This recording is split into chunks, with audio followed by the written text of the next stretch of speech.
too. And look, he's here in front of me now. I'm so happy to have you on the show. I'm so happy to hear your voice and see your face and be back in London. It's like, it's been too long and too weird. And it was like, I was talking earlier, I was like, I got off the plane, I was like, I smelled around. I was like, oh my gosh, you guys smell like London. Like, it's the weirdest thing when you haven't been here for a while. It has a smell. It's just surreal because it defines who I am in so many ways. Like, we were kids and we were in Anaheim and we were discovering music, and that defines who you are when you're in 8th grade and like 14 years old. And we discovered Madness, and Madness for you guys is like a household name, but for us it was like this rare find, like this weird band that talked about a weird place called London and Camden, and so if it wasn't for that, I wouldn't have been in No Doubt. Yeah. So when did you first come over to the UK? This is Gwen Stefani, by the way. Hi, I'm Gwen. Introduced you properly. Nice to meet you guys.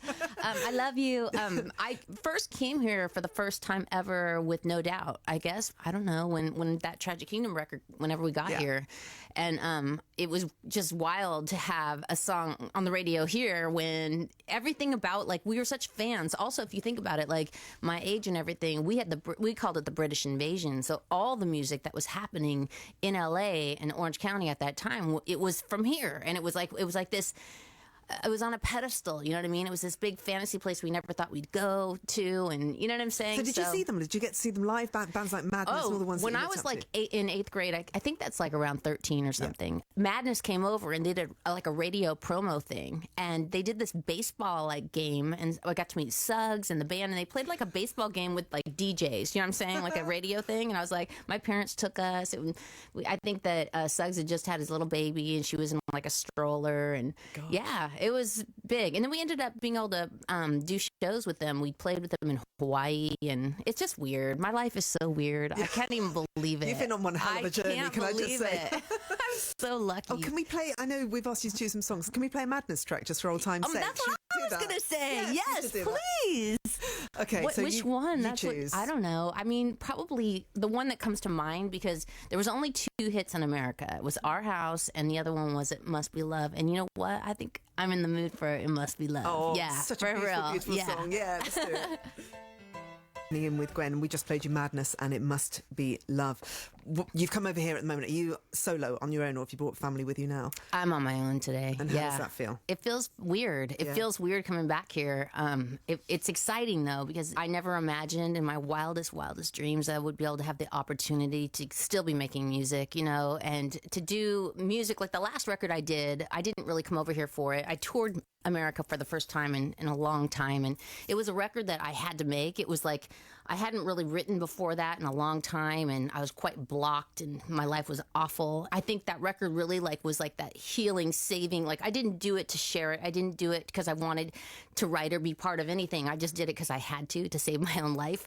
Through that process, it was weird. It was the first record I ever did that had like happy music on it, because it started off quite angry and sad and depressing, and then all of a sudden it turned into this like crazy love record, which who knew? Like, I mean, it's a weird record, and it was written in like 8 weeks. It was really? It was like written for the most part, yeah, and it was written really quickly. But I think that through that, I got this really amazing, because it was very spiritual, you know what I mean? And that's where I got my confidence back. So that led me on to wanting to do the Christmas record, which has been like a bucket list like thing I wanted to do for so long, and to be part of people's, memories. That Christmas time period is such an incredibly important memory-making time period in the music that defines it. And as a writer, think about it. Like, to write a Christmas classic would be the ultimate writer's dream, because those songs live on forever. And yeah, so this is the bucket list record that you've done. Yeah. So Christmas is always the most fun, I'd imagine. If your life has always been about family, if you've got great parents. So what were Christmases like for us? We were, well, I mean, it goes all the way back. My mom's mom,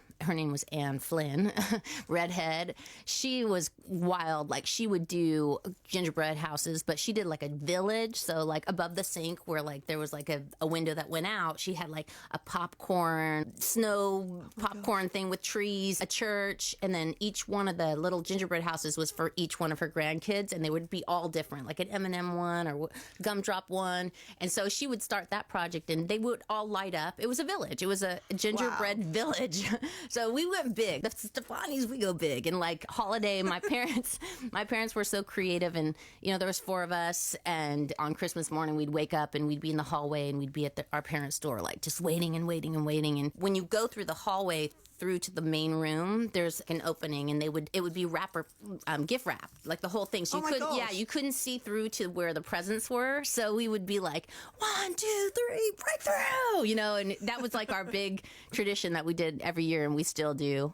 But I mean, we have tons of them. They just made it great. Just wonderful memories. Yeah. Really wonderful memories. Okay, let's play an old Christmas song that you remember then from your childhood. So a classic. My favorite Christmas album that I had growing up was a record by Emmylou Harris, a record called The Light of the Stable, and one of my favorite songs is called Angel Eyes. To the choice of Gwen Stefani, who's picking some songs for us this evening, and the album is called Light of the Stables. Yes. Yeah, and that song was Angel Eyes. If you don't know that record, I mean, seriously, it is one of the most unbelievably beautiful records you'll ever hear. Oh, fantastic. Emmylou Harris was one of my idols growing up, and I remember being a little girl and my parents like taking me out of Girl Scouts and taking me to see her play at this tiny club in LA, and it was like a big thing because to go with just my parents and see her. And I remember she was halfway through the concert, she goes, "Okay, I have to go now. I'm gonna go. I just had a baby. I'm gonna nurse my baby and I'll be back." And I was like, oh my gosh, she's gonna nurse her baby. And then years later, I was on the cover of like Vanity Fair with her, and I got to tell her that story, and she was like, "Oh, I remember that." And it was just like, it's just such a crazy thing. And now I'm just hopefully turning on a bunch of people to this record because it's so incredible. Wow. What a great thing though that she's that open and that honest and just saying, "I've got a baby, I have to feed the baby, and I'm still doing the gig as well." So exactly. Such a great role model. I know, and she was so gorgeous, and just when you're little, you just in awe of that, as a girl, Yeah. So this album came really easy. This album. I mean, you're working with Blake, of course. He wrote the title song, the title track of the album. Yeah. I would go into the studio. I think I had 3 sessions. I wrote 6 songs for the record, and I had 3 sessions, and it was over. I would be like home for the kids, like when they got home from school. I had 2 songs written. It was really effortless and fun, and felt like I was just sort of in a snow globe, like a little safe place where you could do anything and say anything because it's Christmas. You're either going to like it or you're not going to like it. You're going to listen or not, and it doesn't even matter. You know what I'm saying? It's so different from doing a regular record. Yeah, but you wanted original songs on there. You didn't want to just do a cover I would have album. loved to do the whole thing, originals, because the whole point of my life is to write songs. I really that's what feeds my fire. Like that's where I feel like I have some kind of worth. Like I said, I had just gotten off doing that last record, so it was really fun to do the covers as well. I mean, I haven't done many covers in my lifetime. We did It's My Life, for No Doubt, and that's still one of my favorite songs to do live. But I think that doing covers after being on The Voice in America, I was on 3 seasons of The Voice over there. It really lit me up in so many ways musically just to be on that show and play that role. But you learn a lot about covers because the whole thing is about competing and covers and how does your voice work. And so I think that helped me a lot on this record. But I was shocked how hard it was. I'm not a choir singer, you know what I mean? I have my limitations. So I was like, whoa, I'm going to do,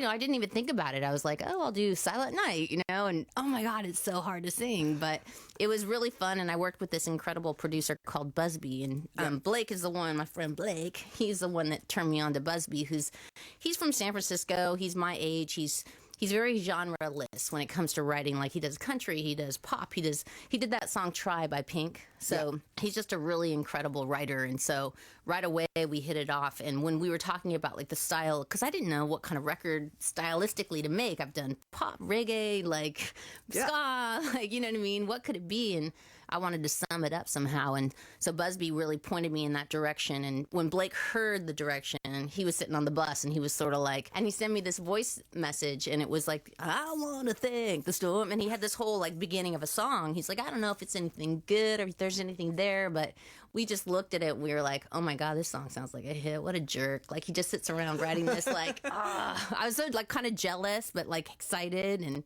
so I turned it into a duet, wrote the lyrics, and made him be on it. So that's You Make It Feel Like Christmas. Yeah, that's You Make It Feel Like Christmas. And that's what he said. That's the effect that you have on him. Is that right?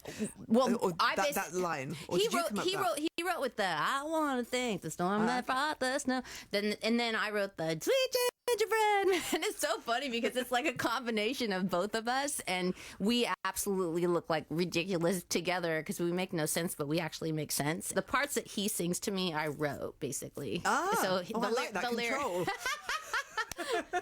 But it's funny. But it came from real life. I mean, he said those things. So. Tell me about the song When I Was a Little Girl. Oh my gosh, I was hoping you were going to ask me about that one, because we were talking about being a little girl, and it reminds me of the Emmylou Harris story. And I think I can remember back when I was a little girl, and you have children and girls, and I think that, like I would lay in bed. I can remember a night, like a specific night. I don't remember a lot, but I do remember this night laying in bed and praying to God and wondering, like, who am I going to love? Who is it going to be? Because I had such incredible role models for love with my parents, and I fantasized about that, and I just remember wondering. And so I really wanted to put that into a song. I didn't know how to do it. Like, how do I put that idea into a song? It was just an idea I had, and then we wrote the song called Little Girl. Wow, it's beautiful. I want to play it, if that's okay. Oh, that'd be amazing. Yes, please. Okay, so this is Gwen Stefani and When I Was a Little Girl. On his album, You Make It Feel Like Christmas. You were talking about the last album that you had out, the one which was, started off really, really heartfelt and very, full of really impassioned songs, and then it was a spiritual record in the end. How does it feel when you do those songs now, the ones that are all about the hardship that you were going through when you broke up? I feel that's a good question. And I think that, I just did this meet and greet the other day. Everybody was like telling me their stories, and they kept mentioning different songs or records that I've done in the past. And if you really look at the body of my work, a lot of it's quite painful. Songs about heartache. And Return to Saturn, example. A bunch of people were talking about that record, and I was like, I don't even want to even look at the cover of that record. Like, it hurts me. It is different. Like, I think that's what's so amazing about music. It takes you right to that place. And sometimes, even when it's a bad place, it sort of feels victorious to like go back there and go, yeah, that happened. I put it here and now I'm over here. You know what I mean? So I did this song called Red Flag that was on my last record, and I opened the show with it. And just to walk out every night and to see the people, the humans in real life, they're not seeing me walking my kids to school in a tabloid. They're face to face with me, and they've come with me on the whole journey, and they bought the ticket and came out that night, and it was magical and spiritual and healing to be able to sing that song to them and have them look at me and like they know what I went through. You know what I mean? And so it's incredible. Music is it's just mind-blowing to me. It's even funner to go and then play like the fun songs and have them go with me there as well. Yeah, because I guess you're owning that experience and you're turning it around, and it's something so positive that's come from something that was so painful for you. Yes, and we all have to do that. I mean, that's what this life is, right? And it's really just about being grateful for even the bad stuff, and just, trying to like follow the journey and the light of where we're supposed to be and our destination, and owning that as well. So how did you put one foot in front of the other and get to where you are right now? Because you were as low as you could possibly go. You had such a tough time, and then you have to still be the musician, you have to be the mother, you have to just carry on with your life. Yeah, I'm very human. Which is what I so love about you, because the honesty is really important, and that's what people get from you. I feel, sometimes it feels uncomfortable, I mean, to talk about things that are so personal to me, like my faith, you know what I mean? I don't want to make anyone uncomfortable, but I feel like, to be really honest, that's the only thing that I had. And my parents, my mom, she planted that seed of faith in me when I was a little girl, and it was right there in me when I needed it, and I was so grateful for that. The faith, the music, all of that stuff is very much what I held on to it in that moment. And everyone always wants to talk to me about my physical exercise and what do I eat and how do I take my body like that and what do I put on what cream I put on. But really, I'll tell you one thing. If you want to know something that helped me more than anything else, it was that faith that I have, that I do have, that I'm continuously exercising and working on. And, it does take work. You got to focus. No, that exterior means absolutely nothing, does it? It's what's inside. It really is. Yeah. And having to be there for the kids as well, and kind of literally, like I say, put one foot in front of the other and just have a day with them, and then there's another day that follows, another day that follows, and you just have to live those days. You got to know, because you got the 4 kids, I got the 3 little boys. It's definitely the hardest thing out of everything I've ever done. I mean, it's so crazy. And I look at new moms that are like, oh, I'm a mom now. I'm like, no, you're not. Like, you got a little baby doll right there. Like, you're so lucky. You're not even prepared for what's going to happen next. And you're looking at me like, I don't know what I'm talking about, because you have older children. But it is such an incredible journey, and there's so many things that you get out of it. Just a human experience, and we all go through it. Let's play a song.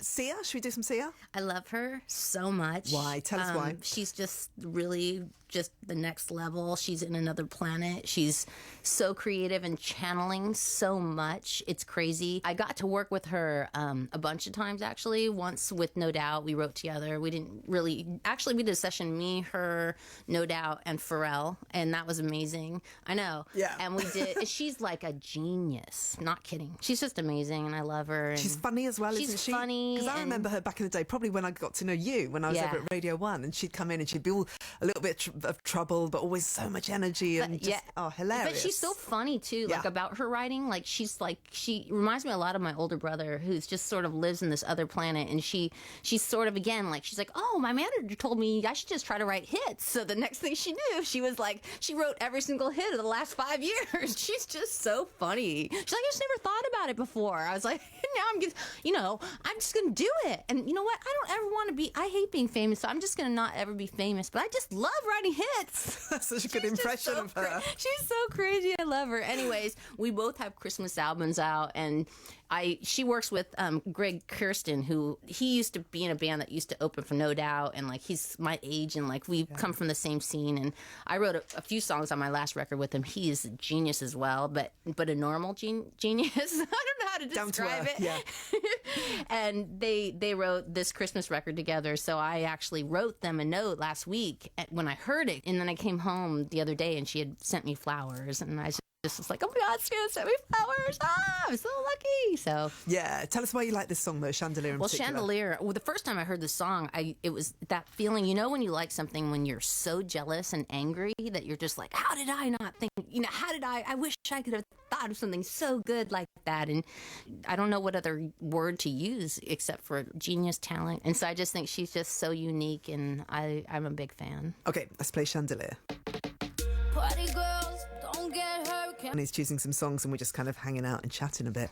I was reading that you were saying that Blake lives on a ranch and it's just so much fun to go and spend your time at the ranch, and that suits you really well because you've got 3 boys who are obviously loving being outdoors and doing fun stuff. So what kind of things do you get up to? Well, I mean, this is the thing. Like, we all are from different places. I live not in LA, but Orange County, which is totally different. And our nature is the beach. That's it. There's no parks like you have. His ranch is hundreds of acres of land that's just, I don't know, virgin land. Like, nothing's there. Nothing's been done on it. But how grounding and how lovely. It's just gorgeous. It's just so calm, and it's so different from my life in LA, where I live inside a gate within a gate, and when I go out the gate, there's a tour bus that goes by that, are tourists that are coming to see my house, and then there's a paparazzi train of cars, and like you get kind of used to that over the years. But to be able to like just walk out and you see stars in the night, whoa! I didn't know we still had stars. That's so awesome. So just physically and mentally, it must release. It's must fun be and wonderful. Can you ride horses?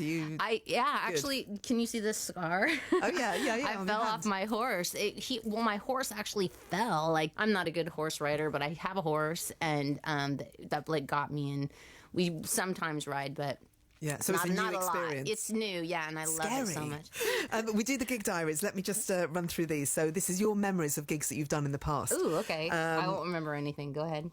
The first gig that you did, let's go back to No Doubt. So the first show that you did with No Doubt, can you remember the really early days? Yes, I do remember that. That's crazy. The first time that we officially ever, I guess, played would be at the school talent show, which we weren't really No Doubt at the time. We were Apple Corps, and then those people became No Doubt. And what was it like? Some of the millions of people that were on stage that day. We did a song that you guys would know called On My Radio by the Selector.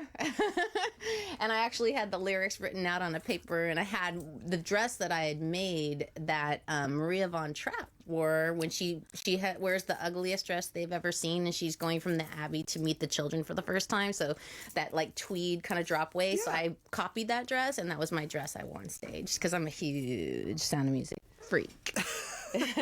Every Christmas Day, obviously it has to be watched on Boxing Day.